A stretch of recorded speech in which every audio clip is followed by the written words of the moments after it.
Today I want to talk about something that's important, but maybe somewhat sensitive. And first of all, let me set up the context. There are lots of people that literally hide who they are for fear of judgment, criticism, and in some cases, violence.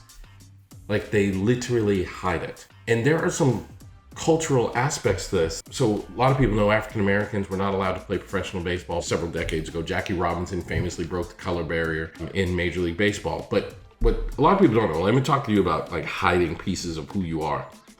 But African Americans really enjoyed baseball. So what they would do is they would go to other countries, people would go to other countries, and they would pretend to be speaking Cuban, like Spanish and Latin languages, so that when people saw them, they wouldn't think they were actually African Americans and would then agree to play with them. So they were hiding who they were so that they would not be disallowed from playing baseball. That was a thing that actually happened. And that was 100 years ago. But here we are now, and we live in a world where people are still hiding who they are for fear of judgment, loss of opportunity, and in some cases, violence. Listen, it is very dangerous to live in a society where you have to hide who you are.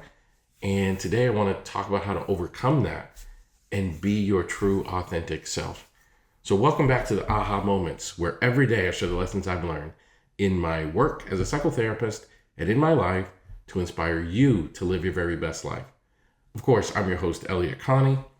I'll be honest with you. I don't understand the like vicious nature of the hatred towards the LGBT community. I really don't get it. And I actually know people that have let me know that they are gay or lesbian or trans. And they've told me clinically in therapy sessions, and they've told me in my personal life. I know people in my personal life, but they're not willing to acknowledge that publicly, i.e. come out of the closet, because they're afraid of the impact it will have on their professional lives or careers, or even the violence that will expose them to.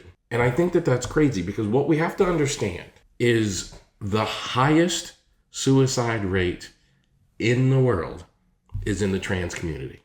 The youngest suicide rate in the world is in the trans community. And why is that? And I don't want to get into a debate or an argument on whether or not they think trans is real or whether or not people should be able to transition.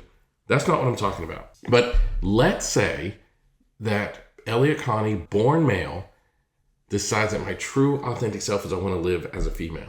And I live in a world that wants to harm me for having that experience, wants to cause me injury or even death because that's my lived experience. Let's say I live in that world. And because of that, I hide my authentic experience. Simply that act, hiding your authentic experience, exposes you to being at a higher risk of suicide, because at the core of all of us is the desire for freedom. And I'm not just talking about freedom like out of prison freedom, but I mean the desire of free expression. I want to be who I say I am. And I can speak personally, like not as a member of the LGBT community, but I can speak personally that when I was young and who I was really trying to become was being suppressed by my father, and I talked about that earlier in this week, the consequence was very, very serious mental health challenges, up to and including thoughts of death, like very serious thoughts of death. And why do we do that? Why not just let people be who they are? Now, I am not gay, so I would prefer not to be engaged in gay sexual activities. But you know what? I have the choice not to. But why would I care what somebody else is doing in their own private life, especially if it's going to keep them alive?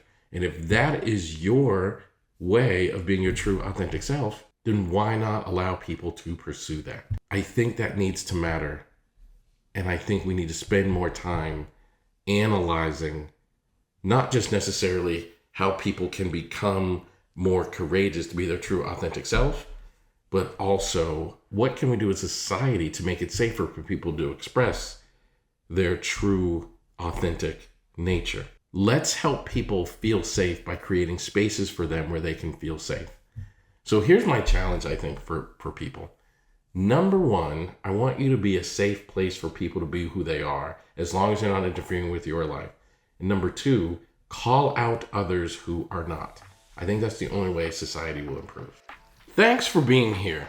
If you wouldn't mind doing me a super huge favor, I would love it if you would share this podcast with at least one person in your life that you think could benefit from hearing this message today. And also don't forget to subscribe on Apple Podcasts or anywhere else you listen to your podcast. And also follow me on all of the social media platforms, Facebook, Instagram, Blue Sky. You can search for my name, Elliott Connie, or at Elliott Speaks. That's my handle across all platforms. Can't wait to see you tomorrow.